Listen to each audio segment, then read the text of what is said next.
My name is David Price. I am one of 14 children, born to the same biological parents. Our mother passed away at a very young age, at 38, after giving birth to the youngest sibling. I was 5 years old. Our father turned to the Catholic Church for spiritual guidance, assistance with raising all of his kids, and sadly, his form of punishment was corporal punishment. So I was exposed to being spanked and beaten for the smallest of offenses at a very young age. And 3 years later, he married my stepmother, who was a quadriplegic in a wheelchair. 6 weeks after that, dropped over dead of a heart attack. Once again, she turned to the church for guidance and assistance with raising us kids. And I was fortunate enough. I got to go to Catholic school, great education. However, my sexual abuse happened at Mater Dei High School, Santa Ana, California. Principal of Mater Dei High School picked me out, brought me to his office within a month of being at school, and slowly groomed me, and I was brought into the office under the premise that, he was asked by my stepmother to watch over me while I was at Mater Dei and be a father figure. And in that very first meeting, his hand slowly caressed my body and then ended up just touching my genitals, and that was as far as it went in that meeting. And we stood up. He held me very tight in a bear hug and whispered in my ear, "This is all part of the counseling. It is our secret." I remember walking back to class and thinking, wow, that was, crazy. It was different. Well, about 3 weeks later, I got another hall pass. The second time I was in his office, I think he thought, well, let's just go for the gusto, and pulled my pants down and orally copulated me.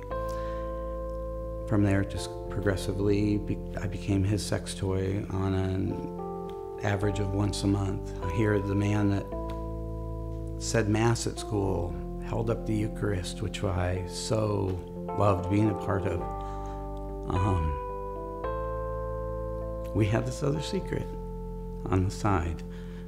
And at the time, I was questioning my own orientation, and so when that happens, you question yourself. I did. I believe that I brought it on. And it happened for 4 years that I was at Mater Dei High School.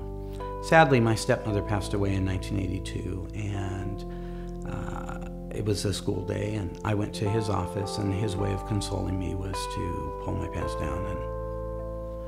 And so I get to have that memory for the rest of my life, that was the way I honored this woman, who really was a gift to my siblings and me.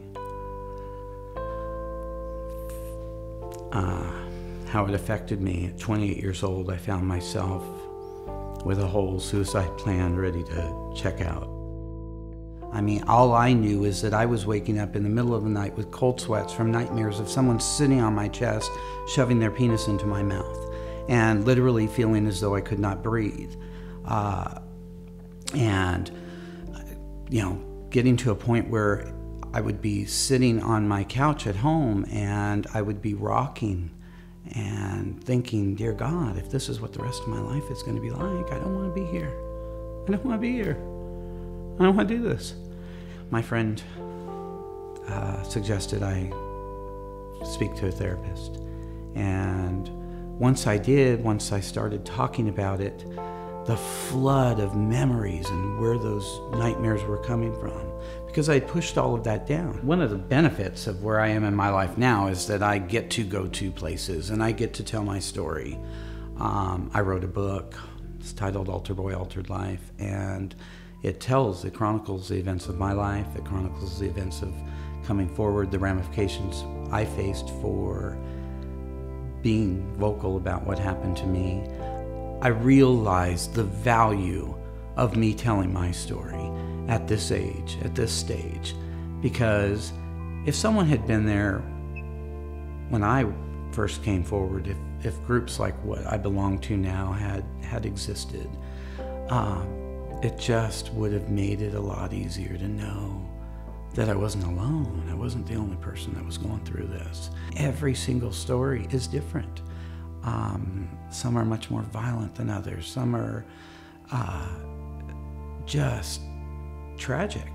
And yet that's the common bond, that's the common thread, is that we really all felt like we were alone, and we realized that we weren't. We never really were. That, sadly, this is an epidemic on our planet, and we need to do something to change it. And this is the only way I know how. Tell you what happened to me. Write a book about it. Tell your story. Let them know from a very early age that they are loved beyond, anything that they were wanted in their family. They were, they're a gift, and that no one has permission to violate that. If you've been violated, if you have been abused in any way, shape, or form, that healing is possible. I'm living proof. 20 years ago, I wanted to put a gun to my head. I wanted to drive off a cliff, thinking that that was the only way to get away from the pain. Here I am, 20 years later, knowing that I had more to offer. And I sit here today because I chose not to do that I chose to believe that I am worthy of a life of love, of a life of nonviolence, a life of non-abuse. My past has some real ugliness, but my future is bright.